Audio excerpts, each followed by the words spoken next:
Estamos novamente juntos no Historicidade. Hoje nós vamos falar de um tema que é uma ferida aberta na história ocidental, por que não na história da humanidade? Nós vamos falar um pouco sobre a questão do Holocausto. Para isso, eu vou receber novamente o professor Gabriel Davi Pierin, que acabou de publicar um livro chamado Uma Estrela na Escuridão, que é uma biografia do único sobrevivente brasileiro ao Holocausto nazista. Professor Davi, novamente, muito obrigado por recebê-lo aqui. É um enorme prazer para mim poder conversar depois do nosso programa. Nós participamos juntos, falamos de futebol. Hoje nós vamos falar de um outro assunto. É porque o historiador é assim, né? O historiador se interessa por muitas coisas, né? Eu que agradeço essa oportunidade, César, de estar aqui presente. Tratamos de um tema feliz, né, que é lidar com futebol. Hoje a gente vai falar de um tema trágico, mas que também nos inspira, né? A gente tem que usar, né, o que aconteceu, né, e essa função da história para que a gente possa também, por que não nos prevenir, né? Conhecer o passado para que a gente possa projetar um futuro melhor. Sim, né? E aí, para quem não sabe o que é, né? Vou até falar diretamente com você, telespectador. O Holocausto Judaico foi um movimento promovido pela Alemanha nazista, governada por Adolf Hitler, durante a Segunda Guerra Mundial.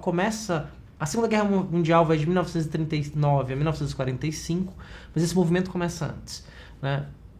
O Hitler, então, houve uma campanha na Alemanha e que se espalhou pela Europa, alguns países ali de influência germânica, né, de que os arianos, os homens brancos, que não era uma ideia nova, já era uma ideia que vinha desde o final do século XVIII, e no século XIX foi ganhando força, e no século XX teve essa grande explosão aí, que foi dar na Segunda Guerra Mundial, era uma ideia amparada pela ciência, né, da diferença, que o homem era dividido em várias raças e via superioridade sobre uma e outra, e nesta Alemanha, então, houve os famosos campos de concentração. Eu acho que é um tema, talvez, que todo mundo já tenha ouvido falar alguma vez, né? Você, inclusive, que está aí vendo a gente. E, Gabriel, então, vamos falar um pouquinho. Eu acho que é legal a gente bater um papo sobre isso inicialmente, né? Você escreveu um livro sobre um sobrevivente de campos de concentração nazistas que queria exterminar, aniquilar da face da terra o povo judeu. A raça judaica. Você falou muito bem, César. Hitler, na verdade, ele não inventou nada. Ele só tornou essa perseguição algo sistemático. Uma política de Estado. Mas a ideia, né, a teoria de superioridade de raça, como você colocou, era algo que já vinha desde o século XIX, né? E o antissemitismo é algo milenar, sim, é mais antigo ainda. Ele simplesmente juntou essas duas situações, né? A ideia de superioridade de raça e a ideia de que a raça judaica era uma raça inferior. Mas a gente também não pode descartar, né, separar da questão econômica.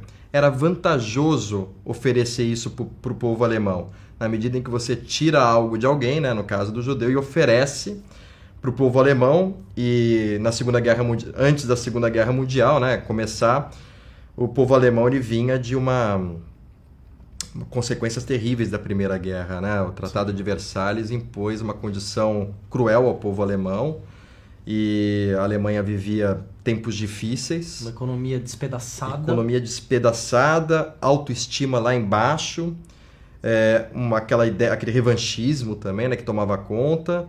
E, de repente, quando Hitler assume o poder, e ele chega ao poder pelos braços do povo, né, o Partido Nazista vai ganhando novos adeptos. Sim. Se torna maioria no Reichstag, né, no parlamento exatamente, se torna a maioria no parlamento alemão. E com a morte, né, do presidente alemão, Hitler então se torna o líder, né? Ele une as funções que ele já tinha de chanceler com a função de presidente. Então, de forma legítima, né, ele chega ao poder e aí então ele começa essa perseguição sistemática. E na medida em que ele tira do judeu e entrega para o povo alemão, é evidente que ele consegue esse apoio, né? Esse apoio popular para essa causa dele, que já era uma ideologia que ele carregava, né, desde a época em que ele ficou preso e teve contato com essas ideias e foi alimentando a ideologia nazista. É interessante essa questão econômica que você tocou, que tem um ponto que é bem legal sim, né? Legal não é, mas ele é Curioso, né? É interessante para as pessoas saberem, né? Os bancos alemães, desde o final do século XIX, eles eram os grandes financiadores das empreitadas europeias na África, das colonizações africanas. Uhum. E se tinha ali os 6 bancos muito importantes, desses 6, 4 pertenciam a famílias judaicas. Então você vê que havia O grande capital alemão dos bancos, o grande capital bancário alemão estava na mão de famílias judaicas, né? Acho que esse discurso também não foi só contra a pessoa que trabalhava, que era sapateiro, que era tinha uma padaria, ou era advogado, era artista, escritor, pessoas que faziam várias coisas. Era para todos, para o industrial, né, também, né, para o grande comerciante, para o banqueiro, como você colocou bem. E uma ideia que não era nova, né? Essa ideia de usurpar dos judeus, né? Aconteceu na Idade Média através da Igreja Católica, né, o que também era uma vantagem, né, tirar, né, do judeu. E aí a ideia, né, do judeu usurário, né, aquele que ganha dinheiro através dos juros do capital, né, e colocar isso como um pecado, né, e aí fazer perseguição, enfim. A história nos conta que essa perseguição começou lá atrás, né? E não só a igreja, até os protestantes. Martinho Lutero. O Lutero também. tem um livro chamado Dos Judeus e Suas Mentiras. Exatamente. Que durante quando Hitler assumiu o poder, o Goebbels, né, relança o livro e espalha pela Alemanha, né, para inclusive ter essa justificativa religiosa contra o povo que matou Jesus Cristo. Algo que pudesse legitimar, né, a ideia do judeu assassino de Cristo, Isso, né? Exato. Então o antissemitismo ele volta com toda a força. E já havia, né? Já estava ali na Europa, né? Rondando a Europa, né? Mas digamos assim que Hitler e Goebbels, né? Que era seu ministro de propaganda, né? Tornou isso algo sistematizado e alimentou esse ódio nas pessoas. E que estava desde a criancinha, né? Quer dizer, algo que já fazia parte da educação, né? Você quando você mostra para a pessoa, desde que ela é criança, que o mundo é assim, ela acredita que é de fato. Você instala isso nas mentes, né? Você forma isso, né? A gente tem até alguns relatos do próprio Andor, relato assustador, né? Naquele período em que ele passava fome, ele encontrou uma criancinha, né? Devia ter uns 8 anos, ele tinha 16. E ele chega para essa criança, a criança está comendo uma maçã, e ele chama essa criança de Senhor e implora aquela maçã. Ele estava fazendo o trabalho nos trilhos, né? Então a criança estava ali, né? Era um trabalho externo ao campo de concentração, e ele ali naquela fome tremenda, ele se ajoelha e implora para aquela criança, chamando-a de Senhor, que desce a maçã. A criança olha o desespero dele, sabendo que ele era judeu, joga a maçã no chão, pisa em cima e chama ele de judeu imundo. Então, quer dizer, hoje, analisando a grosso modo, essa criança era um monstro, era alguma coisa assim? Não, ela foi criada daquela forma, né? Em casa ela ouvia foi isso. instalado nela de que todo judeu era animal, era um porco, era imundo, e ela simplesmente reproduziu isso, né? Então é triste a gente pensar isso, mas saber que é possível instalar o ódio, né? Se a gente trazer isso para o Brasil, a gente pode pensar que durante 388 anos os negros sofreram da mesma forma. É o que eu costumo falar em sala de aula, né? A gente vive numa sociedade onde as pessoas dizem que não há preconceito. Uma falácia, né? O preconceito ele está ali, né? Às vezes de uma forma velada, mas ele existe. E o preconceito já foi adotado pelo Estado outras vezes, né? Não, aqui no Brasil, não de forma tão clara, né? Mas você tem a África do Sul, a Austrália, que tiveram sistemas de apartheid. É verdade. Né? Institucionalizados. E é interessante essa questão do Hitler, que o Hitler ele surge, quer dizer, ele não, como você mesmo tinha dito, ele não toma o poder, ele é eleito, e no momento em que na Europa e na América do Sul você tinha um descrédito com a ideia do liberalismo, do capital liberal, e até mesmo da democracia, e você tem uma série de governantes que são autoritários, né? Você tem, por exemplo, na Espanha o general Franco, que fala que a única forma de harmonizar a Espanha é o totalitarismo, e as pessoas aceitam. Você tem o Mussolini na Itália, você tem o Salazar em Portugal. Mesmo no Brasil. O Vargas, exatamente. em 37, dando golpe em cima do golpe, Estado Novo. O Perón na Argentina. Eu acho que assim, o Hitler surgiu para ele, né, no momento certo, né, na hora certa. Né? Então havia justamente essa dúvida, né, em relação ao modelo democrático, né? Por outro lado, havia também aquela ameaça comunista, né? Que eles também propagavam contra, né? Então o Ocidente ficou dividido entre uma democracia que não era tão forte assim, que tinha suas fraquezas, né? Principalmente por causa da crise de 29, e por outro lado aquela ameaça comunista que era um fantasma, né, para os ocidentais. E aí então Hitler ele surge, né? Esses modelos totalitários surgem assim como justamente, né, uma solução, né? Que seriam justamente estados fortes, né? Líderes, né? Marcantes, né? E a repressão que a gente conhece, né? Disciplinadores. Que se envolve diretamente na vida do indivíduo. Aí a liberdade, né? Que já é visto como a liberdade ela não pode ser individual, né? Importante é o coletivo, né? Tudo em prol de uma causa maior. Que é a nação. Que é a nação. Então, quer dizer, isso surge no Brasil, isso vai acontecer na Espanha, em Portugal, na Itália. E é justamente no modelo fascista italiano que Hitler se inspira, né? Sim, o Mussolini é o grande... Ele tinha admiração muito grande pelo Mussolini, né? Porque quando você para pra pensar, se você pensar simplesmente na parte econômica, os resultados econômicos foram positivos. Foram positivos. Né? Rapidamente, tanto na Itália quanto na Alemanha. Na própria Alemanha. A gente não pode tirar esse... Claro, ainda que tenha sido, né, dessa forma, mas ele consegue, né, devolver, né, pro povo alemão a autoestima e consegue recuperar de uma forma rápida a economia alemã, a um alto preço, mas o que acaba justamente gerando cada vez mais apoio a ele, né? Ele acaba se tornando a personificação do bem, da salvação, a ponto de uma criança ou mesmo um pai chegar em casa e fazer saudação nazista, né?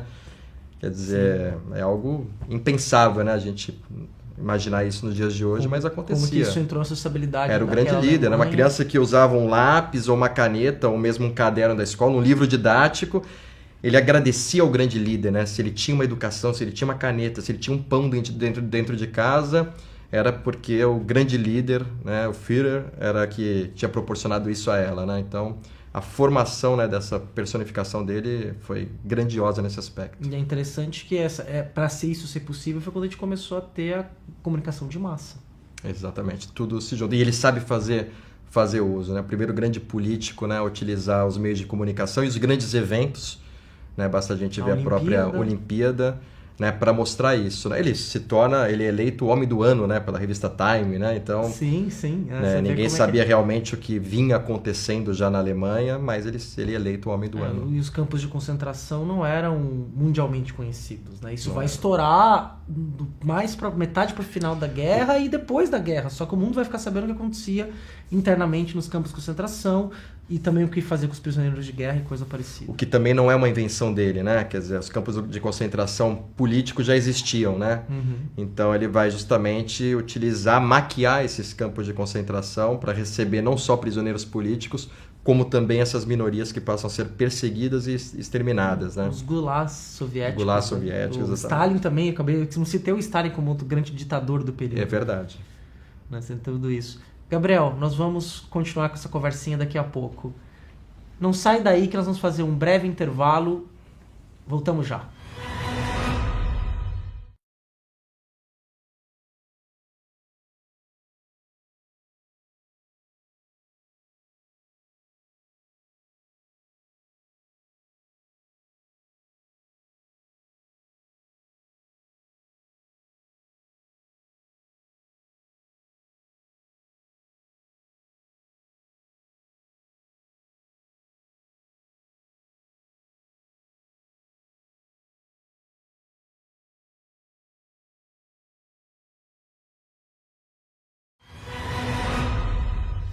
Voltamos aqui para o nosso segundo bloco do Historicidade.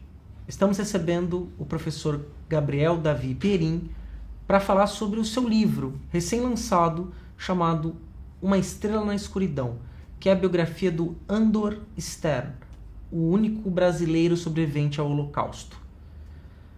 Gabriel, então, para a gente voltar àquela conversa, nós demos acho, um panorama interessante em nosso bate-papo sobre um pouco sobre o antissemitismo, esse clima, essa política de Estado que levou aos campos de concentração, a solução final, como era chamada, né? A solução final é acabar de vez com os judeus. né? Aí o cinema retratou isso várias vezes, a lista de Schindler, Pianista. o pianista, aí tem uma lista de filmes interessantes que rememora, pra gente não, é uma história que a gente não pode esquecer de fato, né? Como a gente não pode... a gente tem que pensar muito antes de engolir cultura de massa, antes de permitir que o Estado crie discriminações, tire a liberdade, diminua as liberdades individuais, né? Isso é uma coisa pra gente ficar muito atento, porque pode acontecer em qualquer lugar do mundo, a qualquer momento do tempo, né? Então nós temos que marcar essa história. Eu quero conversar com você sobre o livro, só que eu quero muito receber o próprio Andor aqui. Eu acho que vamos fazer um programa especial com ele. Eu acho que seu programa, essa entrevista com você é uma preparação para isso.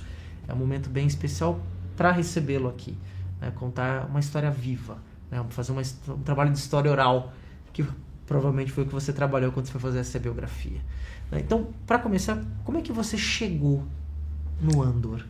É uma história bastante curiosa. O Andor tinha esse passado dele como uma página virada na vida dele, né? Diferente de outros sobreviventes que se aproximaram dos diversos centros de cultura judaica, que passaram a dar palestras ou viver, né, esse passado, o Andor não. Virou a página, voltou ao Brasil, né? Ele é natural do Brasil, né? Nascido em São Paulo, ele é paulistano. Foi para a Hungria, viveu todo esse período, né, da sua infância e adolescência, né, até ser libertado. Voltou ao Brasil, virou a página e reconstruiu a sua vida. E permaneceu com essa história escondida, né, pelo menos do público em geral, né, durante uma boa parte da sua vida, até que uma série de circunstâncias acabou trazendo ele para o Universitas. E aí então eu pude conhecê-lo num bate-papo que ele deu. Universitas, uma escola. Uma escola aqui de Santos, a Colégio Universitas. Em 2009, ele deu a primeira palestra no Universitas e também foi a primeira palestra que ele fez na vida dele sobre esse tema. E aí, claro, que o assunto chamou a atenção dos alunos, né, todo aquele relato, né, de forma espontânea. E o Andor também, além de ter vivido apesar de ter vivido essa história de castigo, de privações, ele é uma pessoa muito otimista em relação à vida, né? Então, acho que isso que torna o bate-papo com ele ainda mais interessante, né? Então, ele é uma pessoa que, apesar dos 87 anos, apesar daquela aparência frágil, ele é uma pessoa que produz, que tem sonhos, que viaja. Então, isso torna também o Andor uma pessoa especial. Então, em 2009 eu conheci, ele passou a dar essas palestras regularmente. Em 2013 eu assumi essa missão, né? Porque eu passei a dar aula para os 9º anos, que são os anos que aprendem sobre a Segunda Guerra. E aí foi a hora que eu estabeleci uma amizade, uma aproximação maior com ele e fiz a proposta de fazer o livro. Assim como ele tinha sido resistente a vida toda em contar esse passado, o primeiro momento também foi de resistência, né? Ele não conseguia imaginar como que uma história tão trágica, né? Como que um livro poderia chamar atenção, né? Ou ser de interesse. E é curioso, público. Desculpa te cortar, porque a orelha do seu livro é escrita pela filha dele, que é professora do Departamento de História da USP. Exatamente. Tem uma filha historiadora. Uma filha historiadora, doutora em História, mas justamente depois que ela analisou o trabalho antes da publicação, né? Eu contei com o apoio dela, né? Eu fiz questão de ter esse apoio. Ela, depois de ler, ela falou: Gabriel, você tirou um peso da minha cabeça, porque hoje eu tenho a certeza que eu não poderia contar essa história do meu pai. Quer dizer, realmente, apesar, né, de todo o conhecimento histórico, né, e know-how que ela teria para poder desenvolver o trabalho, é uma história muito íntima, muito pesada e... É pessoal, é do pai dela. Muito pessoal. É diferente de eu falar da vida do meu pai, né, que foi uma vida de glória, né, no sentido de que fez a vida, né, através de glória, né, de algo saudável e salutar, né? A vida do Andor foi uma vida de privações, castigo. Esse período, né? Esse período especificamente, janela... né? Que é onde ela teria maior dificuldade, né? De horror. E aí então o Andor falou: bom, já que você insiste, né? Claro que ele já tinha recebido alguns convites também, né? Ao longo desse tempo, mas a gente teve assim uma relação de muita empatia, eu e o Andor. Uma amizade sincera e eu ganhei a confiança dele. A gente estabeleceu uma amizade a ponto de viajarmos juntos, né? A gente passou 14 dias no ano passado para intensificar esse trabalho do livro. E foram 2 anos de muito contato, muitas entrevistas, muito bate-papo, de viagem e o livro está aí pronto. Você viajou com ele pela Europa? Sim. Conta dessa viagem. Então, em outubro a gente começou, né? A gente fez a primeira entrevista em outubro de 2013.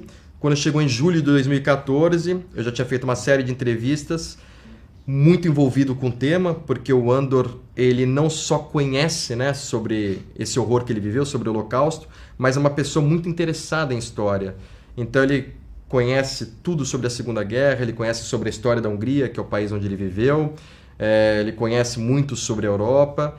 Então eu fiquei com o desejo mesmo de ir com o Andor até lá, ver se a gente conseguia resgatar ainda um pouco mais da memória dele, na medida que ele tivesse contato com os lugares que ele viveu.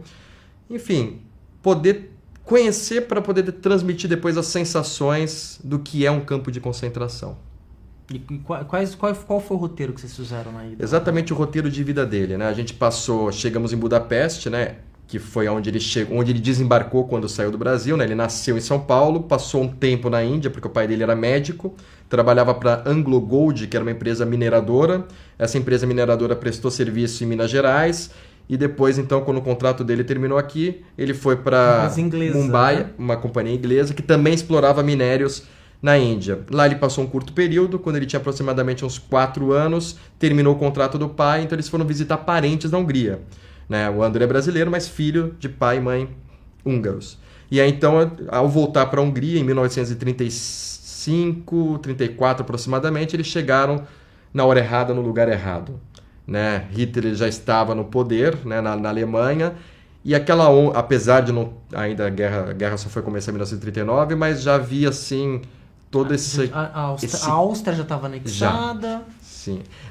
E o clima, né, já estava instalado, né, na Europa. Né? Esse clima de antissemitismo estava cada vez mais pesado. E aí, então, foi inevitável. Né? Primeiro, o Andor, ele foi, na medida em que o Brasil declarou guerra, o Andor se tornou, antes de ser perseguido porque era judeu, ele se tornou inimigo de Estado aos 14 anos. Então, ele se separou da família, né, por ser brasileiro. Né? Lá ele tinha que se declarar brasileiro, ele era declaradamente brasileiro, e aí, então, ele acabou sendo prisioneiro de guerra. Conseguiu se libertar, e depois ele, quando houve a solução final de Hitler, né, a Hungria já ocupada pelos nazistas, e aí então ele seguiu para os campos de concentração. E aí foi onde o roteiro da viagem se seguiu. Nós saímos de Budapeste, assim como o Andor e a família saiu de Budapeste, fomos para Auschwitz, ali nos arredores de Cracóvia, na Polônia. Dali a gente foi para a Alemanha, e aí então a gente ficou nas imediações de Munique, que foram os campos e subcampos em que ele viveu. Dachau, Mühldorf, Waldlager, Anfing, até a libertação em 1945. Conforme a Alemanha foi perdendo a guerra, eles foram mudando, né? Os prisioneiros de lugar. Transportavam de trem ou a pé, né? Exatamente. Caminhão, trem, a pé. Uma longa viagem que ele fez também da Polônia para a Alemanha de trem. Foi uma viagem que ele chegou em Dachau, na Alemanha, já numa situação muito ruim mesmo, fisicamente. E depois, já na medida que a guerra avançava, ele teve que ir por um campo que ficava no meio da floresta, né? Até o apelido do campo, né, de Waldlager era o Campo da Floresta, porque ficava num lugar que era camuflado pelas árvores, porque aí já tinha os aviões dos aliados sobrevoando os arredores de Munique e bombardeando a Alemanha. Né? Então Hitler, ainda naquela insanidade dele de tentar uma contraofensiva, começou a construir esses subcampos para poder construir armamento, aviões que pudessem contra-atacar. E o Andor, ele fez parte dessa construção, trabalhou num campo especificamente para isso. Entendi. Eu vou perguntar isso para ele, mas é uma história que a gente não pode perder. Ele chegou a passar perto de ir para uma câmara de gás, ou ele foi aproveitado mesmo em trabalhos forçados, num dos planos do Hitler, para transformar os judeus em escravos também, né? Sim. Ele acabou dando sorte na medida em que a Alemanha foi perdendo a guerra, porque aí Hitler precisava da mão de obra escrava para a reconstrução. Então ele só se livrou da câmara de gás ou da morte mesmo, né, por morte física, né, porque ele estava muito debilitado, pela resistência dele. Né? O fim seria esse. Né? Se a guerra durasse mais 2 ou 3 meses... ele não ia ter condição de sobreviver, né? Ele foi libertado aos 17 anos, ele tinha 28 quilos. Nossa. Né? Então, a gente faz ideia dessas condições, né? Então, digamos que a guerra pro Andor terminou na hora certa. mas a grande maioria, cerca de 6 milhões, pereceram. Os primeiros, já para entrar naquela estatística de Hitler, né? Aqueles que não serviam eram sumariamente executados, especialmente mulheres, crianças e idosos. Aqueles que ainda tinham uma condição física aguardavam uma necessidade de trabalho. E o Andros chegou justamente nesse momento em que havia necessidade de trabalho. Que a Alemanha estava perdendo que estava perdendo a guerra. Usava a máquina do Estado alemão. Então, o descarte de judeus já era feito com um pouco mais de critério, né? E o Andros se mostrava ali apto para o trabalho. Um adolescente. Aqueles que não estavam aptos iam ficando no meio do caminho. E você escreveu uma biografia, né? E aí as biografias na história ficaram um longo tempo sem serem feitas, né? E aí o historiador está voltando a fazer biografia, né? Então, biografias de grandes personagens, como o José Bonifácio, o Pedro I, né? E para você, então, como é que foi pensar historicamente a partir de um indivíduo? E o mais interessante, né? Um indivíduo que está aí, vivo, né? Para poder transmitir as sensações. Mas também dono de uma memória privilegiada e de um senso fora do comum. Ele gosta sempre de dizer que a mente da gente mente pra gente. Essa frase eu não esqueço. E como historiador eu tenho que levar muito isso em conta, né? Quer dizer, não é escrever aquilo que eu gostaria que ele falasse ou que existisse, mas o fato. Então ele procura tomar muito cuidado, ele é muito criterioso. Num dos encontros que a gente teve, né, na viagem, né, em Dachau, ele estava muito debilitado e ele se esforçou muito para falar. E aquilo que ele não conseguia, né, aquilo que ele não lembrava, ele se omitia. Ele falava, Gabriel, aqui eu não consigo lembrar, eu estava muito debilitado, eu não tenho lembrança desse lugar. Então ele é um homem que faz o possível para não fantasiar o que ele viveu, para se ater ao trabalho histórico, firme. Né? Então, acho que esse é o meu papel como historiador. Né? Então, biografias são escritas por escritores, por jornalistas, por curiosos, existem as autobiografias, e a biografia feita por um historiador requer esse cuidado, né? Esse cuidado de se ater ao passado, se ater ao fato histórico, e por isso até que a viagem foi pertinente naquele momento. E onde que a pessoa que está em casa encontra o seu livro? Então, o livro pode ser adquirido na Papes Esporte, né, que vende uniformes escolares e também vende livros didáticos e paradidáticos, na Rua Bento de Abreu, perto do Supercentro, de minha propriedade, a loja. Mas também pode ser adquirido através do site da editora, a editora Ateliê de Palavras, do nosso amigo, professor e jornalista Marcos Vinícius. Então, quem tiver interesse pode entrar também no site www.ateliêdepalavras.com. E breve vai estar em outras livrarias também. A gente está negociando com algumas livrarias de Santos. Teremos um lançamento também em São Paulo, agora em dezembro, na Livraria da Vila. Ok. Gabriel, foi um prazer recebê-lo aqui novamente. Prazer é todo meu, César. E espero poder contar contigo aqui em outras oportunidades para a gente bater mais papo sobre histórias alegres, histórias tristes, sobre a vida humana. Será um prazer. E muito obrigado você que ficou com a gente até aqui. Aguardo você na próxima semana. Não esqueça de curtir nossa página no Facebook, de assinar nosso canal no YouTube e também de conferir o nosso site. Um grande abraço, até semana que vem.